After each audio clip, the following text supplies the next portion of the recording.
Good morning दोस्तों। मैं आप लोगों के लिए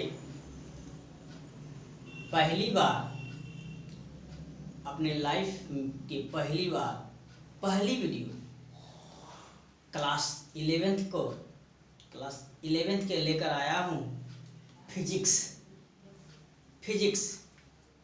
पहले चैप्टर का नाम क्या है? मात्रक एवं बीमा। देखिए, यह हम जो भी पढ़ेंगे वो कॉन्सेप्ट के माध्यम से पढ़ेंगे, सिंपल भाषा में, सिंपल वे में पढ़ेंगे। बहुत सारा दोस्तों का कॉल से आ रहे थे कि सर कोरोना चलते क्लास ऑफ हो गए हैं, सर क्लास स्टार्ट कीजिए, कब से ऑनलाइन स्टार्ट करेंगे। तो मेरे पास कुछ मोबाइल भी नहीं था, फूटा मोबाइल था। एक दूसरा मोबाइल किसी के लेकर बनवाया हूँ और उतना मेरे पास भी पैसे नहीं हैं कि थोड़ा व्यवस्था अच्छे से कर ले, लेकिन धीरे धीरे सब हो जाएंगे। बस आप लोग का दुआ रहना चाहिए। मेरा कोशिश रहेगा कि आप लोग को हर एक कंसेप्ट, हर एक कन्फ्यूज को दूर करना मैं ऐसा पढ़ाऊंगा। मेरी तरफ से कोशिश रहेगी कि आप लोग कोई शक न कर सके, उसमें कोई आपको डाउट न रह जाए। मैं इस तरह पढ़ाऊंगा कि आपको डाउट नहीं रह जाए। मैं सारा क्लियरिटी पढ़ाऊंगा, क्लियर बताऊंगा, सब कुछ समझाऊंगा बेसिक। तो हम स्टार्ट करते हैं भौतिकी के पहले चैप्टर मात्रक एवं बीमा, यूनिट्स एंड डायमेंशंस। तो मापन पहला टॉपिक से मापन आखिर क्या है? मापन की आवश्यकता क्यों हुई? जब हमारी सभ्यता की कोई विकास नहीं हुआ था, पूरे वर्ल्ड में मानव जाति की कोई विकास नहीं हुआ था, मानव जाति के डेवलप नहीं हुआ था, उनको नॉलेज नहीं था, उनको ज्ञान नहीं उतना था। धीरे धीरे उनको ज्ञान होते गया तो उन्हें किसी वस्तु के बदले कोई वस्तु लेते थे। जैसे मान फॉर एग्जांपल लेते हैं, अगर चावल देते थे तो गेहूं लेते थे।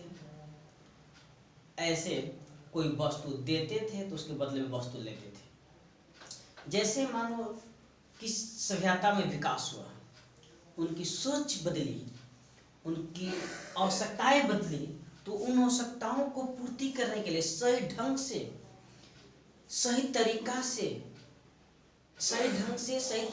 उन्हें अपने दैनिक जीवन में अपनाने के लिए, यूज करने के लिए उनको मापन की आवश्यकता हुई। तो मापन की आवश्यकता है तो 3 भौतिक राशियों की आवश्यकता हुई। फर्स्ट लंबाई, सेकेंड द्रव्यमान, थर्ड समय। अगर हम मार्केट में कहीं जाते हैं, कोई चीज़ हम जैसे मान लीजिए फॉर एग्जांपल कोई कपड़ा लेते हैं तो हम माप ले लेते हैं उसकी लंबाई, इतना लंबाई चाहिए हमको। इस तरह कोई सामान खरीदते हैं, जैसे मार्केट में सब्जी मंडी में गए, सब्जी लेना है तो हम लेते हैं 1 केजी, 2 केजी, 5 केजी लेते हैं, है कि नहीं? कोई समय हुआ, दिन बीतता, रात बीतता है, तो टाइम होता है। तो इन्हीं 3 मात्रकों को अपने दैनिक जीवन में उतारा। इन्हें मूलभूत मापन कहा गया। सबसे ज्यादा मापन वस्तु विनिमय के लिए किया गया। इन्हें वस्तु प्रणाली के नाम से आया। इन्हें प्रणाली की शुरुआत हुई। क्या हुआ? प्रणाली की शुरुआत हुई। तो प्रणाली, कौन सा प्रणाली हुई, इसके बारे में हम लोग थोड़ा आगे पढ़ेंगे। को प्रणाली क्या थी, वो सिस्टम क्या था, इनकी मापने की जो सिस्टम बना, कोई वस्तु को मापने की सिस्टम बना, उसको हम थोड़ा आगे पढ़ेंगे ये सब जानने के बाद में। तो पहले पढ़ते हैं, समझते हैं भौतिक राशि किसे कहते हैं। भौतिक राशि किसे कहते हैं? तो वैसा गुणधर्म जिन्हें मापना संभव होता है उन्हें हम क्या कहते हैं? भौतिक राशि कहते हैं। वैसा गुणधर्म जिन्हें मापना संभव होता है उन्हें भौतिक राशि कहते हैं, और जिन्हें मापना संभव नहीं होता है उन्हें भौतिक राशि नहीं कहते हैं। और जिन्हें मेजरमेंट करते हैं, जिन्हें मेजरमेंट किया जा सकता है उन्हें फिजिक्स के अंतर्गत, भौतिकी के अंतर्गत रखा गया है, और जिन्हें मेजरमेंट नहीं किया जा सकता है उन्हें भौतिकी के अंतर्गत नहीं रखा गया। जैसे फॉर एग्जांपल लेते हैं, मान लो मेरे पास मार्कर है, एक ही मार्कर है, एक बुक से, इन दोनों, इसका मेजरमेंट, इसका लेंथ कुछ अलग है, इसकी लंबाई कुछ अलग है, डिफरेंट है दोनों का लेंथ, इसका द्रव्यमान अलग, इसका द्रव्यमान भी डिफरेंट है, दोनों का डिफरेंट है। तो दोस्तों अगर मान लो वैसा गुणधर्म, मान लो कि जैसे हम किसी से प्यार करते हैं, सपोज करो किसी से प्यार करते हैं, तो थोड़ा हम क्या कहते हैं कि आई लव यू, मैं तुमसे इतना केजी प्यार करता हूँ, ऐसे तो बात है नहीं।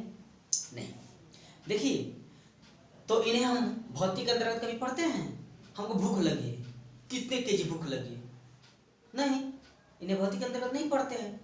हमें नींद लगी है, हमें नींद है, सोते हैं, तो क्या हम हंसते हैं, कितना केजी हंसते हैं, तो ये भौतिकी नहीं है।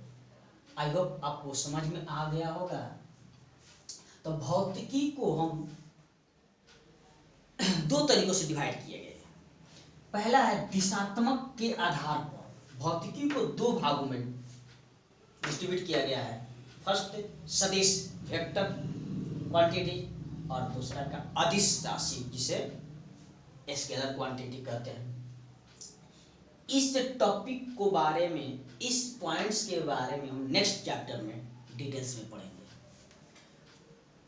अब नेक्स्ट क्या है? निर्भरता के आधार पर भौतिक राशियों को तीन भागों में डिस्ट्रीब्यूट किया गया है, बांटा गया है। पहला मूल भौतिक राशियां, नेक्स्ट व्युत्पन्न भौतिक राशियां, नेक्स्ट संपूरक भौतिक राशियां। तो मूल भौतिक राशियां के बारे में हम लोग स्टडी करते हैं। तो वे भौतिक राशियां जिनमें भौतिक विज्ञान, जिनमें संपूर्ण भौतिक विज्ञान विलीन हो जाती है, समाहित हो जाती है, उसे हम क्या कहते हैं? मूलभूत भौतिक राशि के नाम से भी जाना जाता है। यानी कि जितने भी भौतिक राशियां हैं सब समाहित हो जाती है। वैसी राशियां जिनसे अन्य भौतिक राशियां व्युत्पन्न की जा सकती हैं उसे हम मूलभूत भौतिक राशियां कहते हैं। जैसे लंबाई, द्रव्यमान, समय, ये सब क्या है? मूलभूत भौतिक राशि है। अब इस इत्यादि मूलभूत भौतिक राशि 7 प्रकार की होती है। कितने प्रकार की होती है? 7 प्रकार। जैसे लंबाई, द्रव्यमान, समय, विद्युत धारा, तापमान, ज्योतिष तीव्रता, पदार्थ की परिमाण। व्युत्पन्न भौतिक राशियां के बारे में हम लोग स्टडी करेंगे। देखिए, तो व्युत्पन्न भौतिक राशि वैसी राशि है, सुनिए बढ़िया से, लिखिए, मैं बोल रहा हूं, लिखिए। व्युत्पन्न भौतिक राशि वैसी राशियां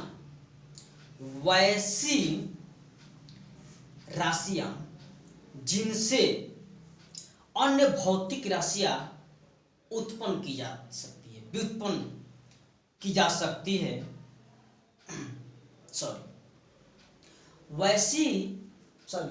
व्युत्पन्न भौतिक राशियां वैसी राशियां जो आधारी राशियां, ये यानी मूलभूत भौतिक राशियों पर निर्भर होती है, उन्हें क्या कहते हैं हम? व्युत्पन्न भौतिक राशियां कहते हैं। जैसे फॉर एग्जाम्पल लेते हैं व्युत्पन्न राशियां, फिर समझते हैं वैसी राशियां, वैसी भौतिक राशियां जो मूलभूत भौतिक राशि पर निर्भर करती है, उसे हम व्युत्पन्न भौतिक राशि कहते हैं। जैसे चाल, चाल बराबर क्या होता है? दूरी बटा में समय। ये दूरी एक प्रकार की लंबाई होती है और समय समय, तो ये चाल है आपका, ये दूरी और समय पर निर्भर है। यानी कि दूरी क्या है?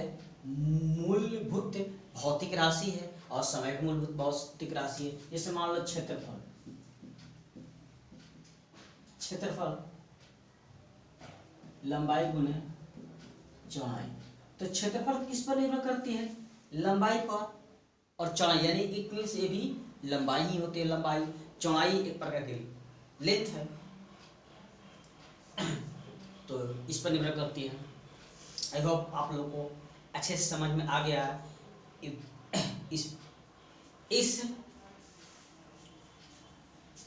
इसे शॉर्ट स्क्रीन कर लीजिए तब तक।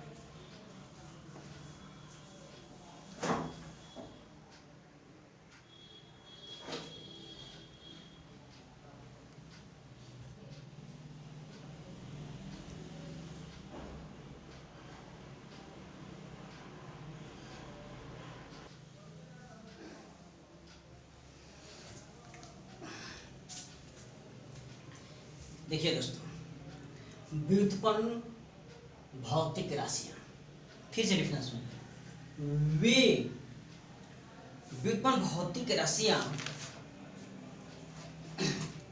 वे राशियां जिनसे मूल भौतिक वे राशियां जिन्हें मूल भौतिक राशियों में व्यक्त किया जाता है।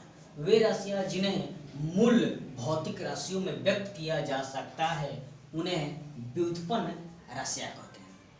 व्युत्पन्न राशियां कहते हैं। व्युत्पन्न जैसे क्षेत्रफल, क्षेत्रफल इक्वल टू क्या होता है? हम लोग 9th 10th में पढ़ चुके हैं। क्षेत्रफल 9th में लंबाई गुने चौड़ाई, लंबाई गुने चौड़ाई, तो लंबाई एक लेंथ होती है और चौड़ाई भी एक लेंथ होती है। तो लेंथ लेंथ है, हो गया।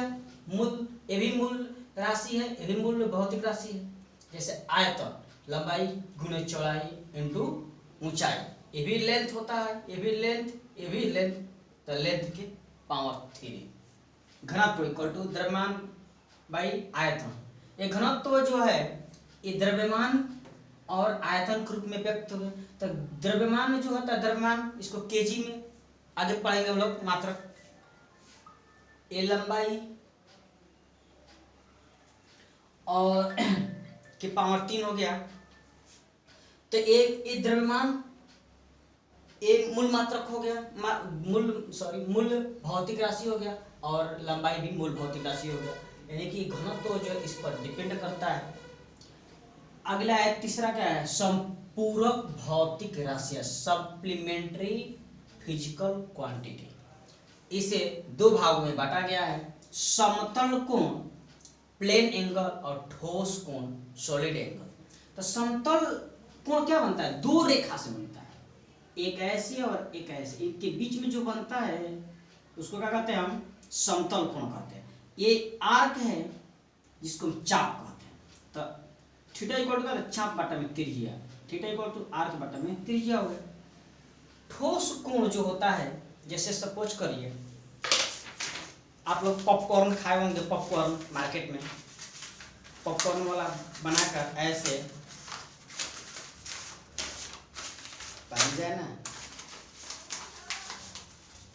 ऐसे दिया होगा, तो इसके बीच में, इसके देखिए, इसमें झांक के देखिए ऐसे, तो इसमें कोण दिखाई दे रहा है, एंगल बन रहा है। उस एंगल को हम कहते हैं सॉलिड एंगल, यानी ठोस कोण कहते हैं। राइट, देखिए इसमें झांक कर देखा जा रहा है, ऐसे क्या है, तो इसमें क्या है, थीटा एंगल बन रहा है, इसको ठोस कोण कहते हैं। मात्रक, अब मात्रक इन सभी भौतिक राशियों को मापने की जिस स्टैंडर्ड का प्रयोग किया गया है उसको हम क्या कहते हैं, मात्रक कहते हैं। जैसे मापन का ऐसा मानक आधार जिसके गुणज के रूप में भौतिक राशियों को प्रदर्शित किया, भौतिक राशियों को प्रदर्शित किया जाता है, उस भौतिक राशि के मानक माने स्टैंडर्ड को मात्रक कहते हैं। जैसे मान लीजिए गुणज क्या है, जैसे सपोज कीजिए ये 5 kg है, तो इसके गुणज को माने मानक आधार ये मापन है 5 की, और इसको माप दिया गया माने 5 है क्या केजी, तो इस 5 की गुणज ये है जिसके गुणज के रूप में भौतिक राशियों को प्रदर्शित किया जा रहा है, गुणज के रूप में प्रदर्शित किया गया 5 गुणित केजी, तो गुणज के रूप में प्रदर्शित किया गया है। तो इस प्रदर्शित करने वाले मानक को माने स्टैंडर्ड को हम क्या कहते हैं, मात्रक कहते हैं। 5 kg यानी कि 5 सेकेंड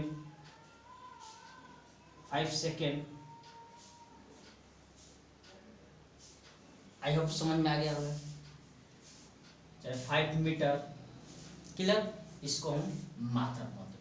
तो मात्रक इतना तब तक आप लोग स्क्रीनशॉट कर लीजिए, फिर हम आगे बढ़ाते बताते हैं।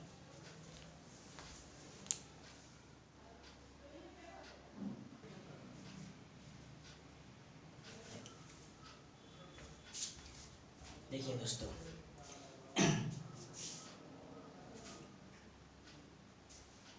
दोस्तों, अगर आपको वीडियो पसंद आया होगा तो इस चैनल को सब्सक्राइब जरूर कीजिए और कमेंट कर मुझे जरूर बताएं कि आपको वीडियो कैसा लगा, ताकि आपके कमेंट से मुझे बहुत खुशी मिलेगी, जिससे आपका कमेंट अच्छे आएंगे या मुझ में जो कमी होगा मैं सुधार करूंगा, उस सुधार करने की कोशिश करूंगा, क्योंकि यूट्यूब पर मैं पहली बार आया हूं। वैसे मेरा नाम करण राज है और मैं सुपीरियर कोचिंग सेंटर, ये आपका चैनल का नाम है। चलिए इसे लाइक जरूर कीजिएगा, बेल आइकन को क्लिक कीजिएगा। देखिए मात्रक पद्धति, मात्रकों की जो सिस्टम तैयार की गई उसको क्या कहते हैं, मात्रक पद्धति कहते हैं। मात्रक पद्धति में सबसे पहले मात्रक पद्धति में सबसे पहले मात्रक पद्धति में 3 भौतिक राशियों को मापने की आवश्यकता है। 3 भौतिक राशियों को मापने की आवश्यकता है, जैसे लंबाई। मात्रक पद्धति में सबसे पहले मात्रक पद्धति में मापने के लिए, मात्रक पद्धति में भौतिक राशियों को मापने के लिए 3 भौतिक राशियों की आवश्यकता है। क्या था? लंबाई, द्रव्यमान, समय। तो मात्रक पद्धति को एक 4 भागों में बांटा गया है। 4 भागों में मात्रक पद्धति में 4 भागों में बांटा गया है। देखिए जैसे मात्रक पद्धति को आवश्यकता क्यों है, जैसे मान लीजिए हम इंडियन हैं, कोई अमेरिकन है,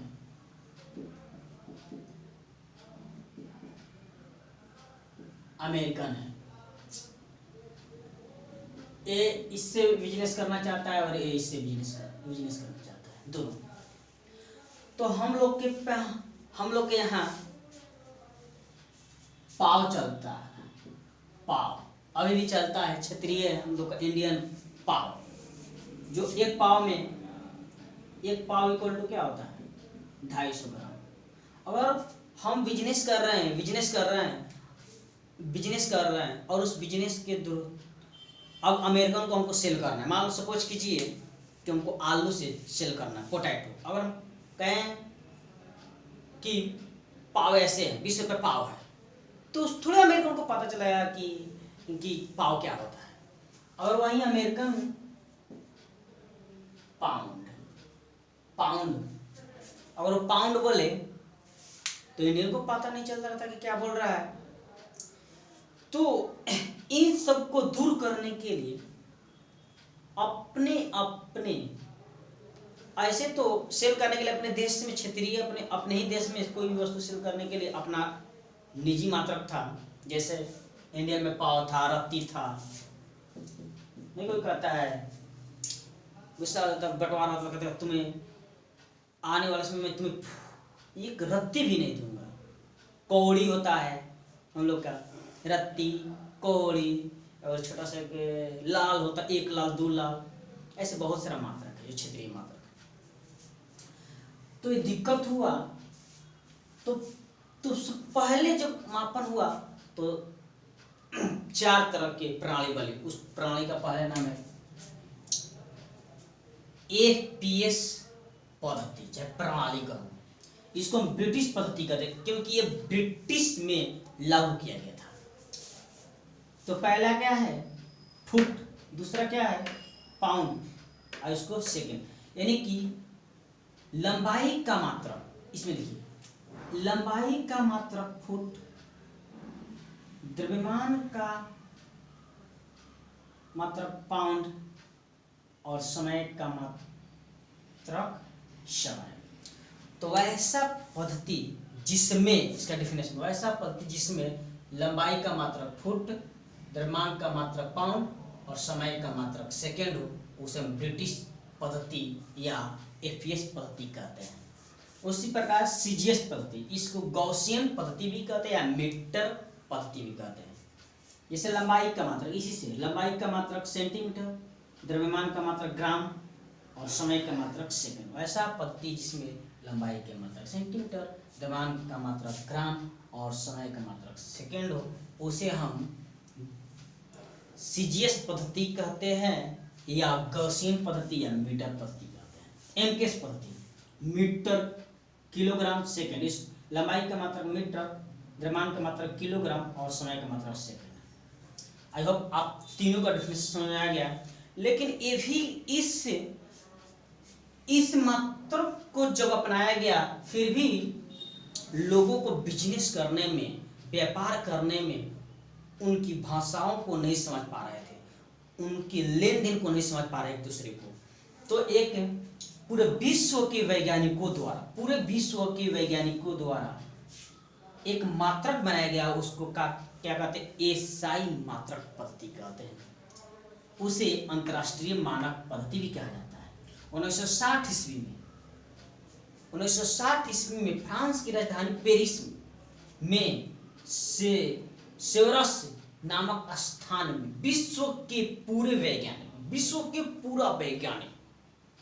पूरा वैज्ञानिकों के द्वारा मात्रकों के समाधान माने मात्रकों की जो समस्या थी उसको हल करने के लिए अंतर्राष्ट्रीय सम्मेलन हुआ। क्या हुआ? एक अंतर्राष्ट्रीय सम्मेलन हुआ, पूरे विश्व के वैज्ञानिक जुटे थे और उन्होंने उन लोगों के द्वारा एक ऐसा मात्रक बनाया जो कि सभी पूरे देश में मान्य हो। तो सम्मेलन हुआ, उस सम्मेलन में 6 आधारी मात्रक का निर्माण हुआ था, 2 संपूरक मात्रक, जिसे हम क्या कहते हैं अंतर्राष्ट्रीय पद्धति माना गया। परंतु कुछ समय बाद 1970 ईस्वी में 7वां आधारी मात्रक मोल जोड़ दिया गया। आई होप आप लोगों को समझ में अच्छी तरह से आ गया होगा। प्लीज इस वीडियो को देखने के बाद आप लाइक, कमेंट और सब्सक्राइब जरूर करें। सब्सक्राइब करना मत भूलें, लेकिन आप एक बात को ध्यान दीजिएगा, मैं पहली बार इस चैनल पर आया हूँ आप लोगों के लिए वीडियो लेकर फिजिक्स का पहला चैप्टर मात्रक एवं बीमा। तो क्या पहले आते आते थोड़े इतना सब्सक्राइबर हो जाएंगे, लोग देखते हैं वीडियो, जिसका सब्सक्राइबर अधिक होते हैं उन्हीं को वीडियो देखना पसंद करते हैं। कहीं ना कहीं उनका सब्सक्राइबर भी शुरू में 0 होगा। जो आप ही और हम ही और आप ही हमारे ही जैसे लोग उनके सब्सक्राइबर को आज बढ़ाएं, जिनको मिलियन में देखते हैं और उन्हीं को सब्सक्राइब करना पसंद करते हैं। लेकिन ऐसा गलती नहीं करना। अगर आपको जहां अच्छा लगता है उसको एक बार सब्सक्राइब कीजिए, पढ़िए बढ़िया से। मैं बेस्ट से बेस्ट दूंगा। अभी मेरा पहला वीडियो है।